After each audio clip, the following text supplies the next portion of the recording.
আসসালামু আলাইকুম। আশা করি যে যেখান থেকে দেখছেন ভালো আছেন এবং সুস্থ আছেন, নিজের পরিবারের সাথে নিরাপদেই আছেন। তৃপ্তিতে একটু খাওয়ার জন্য এরকম এক থালা ভাত হলেই যথেষ্ট। তার সাথে যদি থাকে এরকম মজার মজার কিছু তরকারি। আর গ্রামের কিছু রান্না আছে যেগুলো আসলে এখন বিলুপ্তির পথে। আসলে এগুলো সহজে পাওয়া যায় না বলেই হয়তোবা খাওয়া হয় না। এই যে জিনিসটা দেখতে পাচ্ছেন এটা হচ্ছে মিষ্টি কুমড়া শাক। আর এইখানে আছে টাকি মাছ, একদম আস্ত জ্যান্ত টাকি মাছগুলো দেখেন লাফ দিয়ে বের হয়ে যেতে নিছিল। তো যাই হোক এগুলো এখন আর কাটা হবে না, এগুলো তুলে রাখবো ফ্রিজে। আর যে শাকগুলো আছে এগুলো বেছে রান্না করতে বসে যাবো। আজকে দুইটা দুর্দান্ত রেসিপি আপনাদের সাথে শেয়ার করবো এই মিষ্টি কুমড়া শাকের। তার জন্য আমি এখানে প্রথমে কিছু মুসুরের ডাল ভিজিয়ে নিলাম। আর যা লাগবে সেটার জন্য নিচ্ছি হচ্ছে 1 চা চামচ পরিমাণ, মানে 1 টেবিল চামচ পরিমাণ সরিষা, সাদা সরিষা। এটাকে ভালো করে ভিজিয়ে নিয়েছি কিছুক্ষণ। তারপর এটাকে ধুয়ে সাথে 3টা কাঁচামরিচ দিয়ে শিলপাটায় সুন্দর করে বেটে নিয়েছি। এখন শুরু করে দিব রান্না। আর এইসব জিনিস তো মনে করেন গ্রামে নিজেদের বাড়িতে যত্রতত্র হয়ে থাকে, এত কষ্ট করতে হয় না, এখানে তো পাওয়াই যায় না।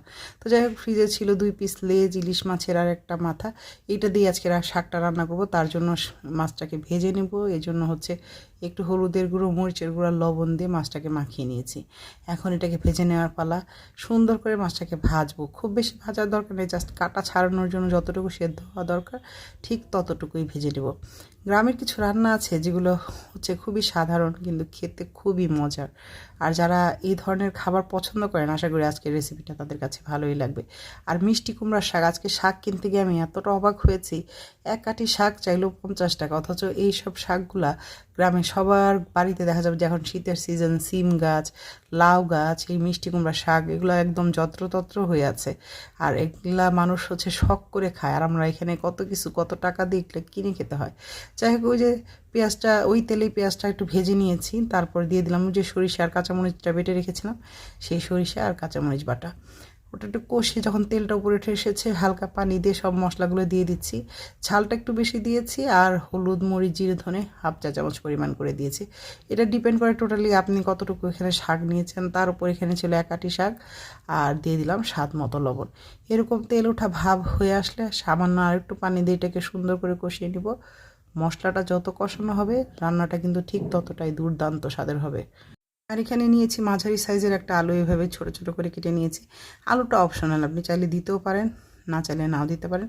যে আমি যেভাবে এই রান্নাটা খেয়েছি ঠিক ওইভাবেই এটা করার চেষ্টা করছি।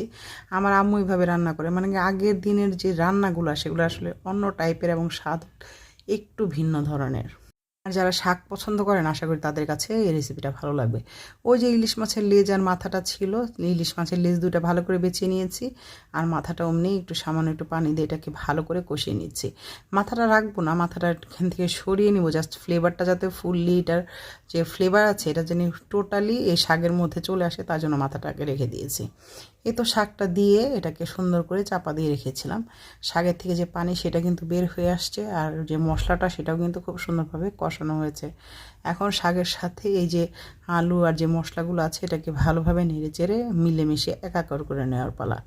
এই তো ভালো করে নেড়ে নিয়েছি। আর এখন এই যে মাথাটা ইলিশ মাছের, এটা কিন্তু কিছুক্ষণ পর উঠিয়ে ফেলবো, যাতে এটার টোটাল ফ্লেভারটা যখন শাকের মধ্যে চলে আসবে তখন সুন্দর করে শাকের পানিটা কিন্তু আস্তে আস্তে শুকিয়ে গিয়েছে, মানে শাক থেকে যে পানিটা বের হয়েছিল সেই পানিটা কিন্তু এখন শুকিয়ে আসছে।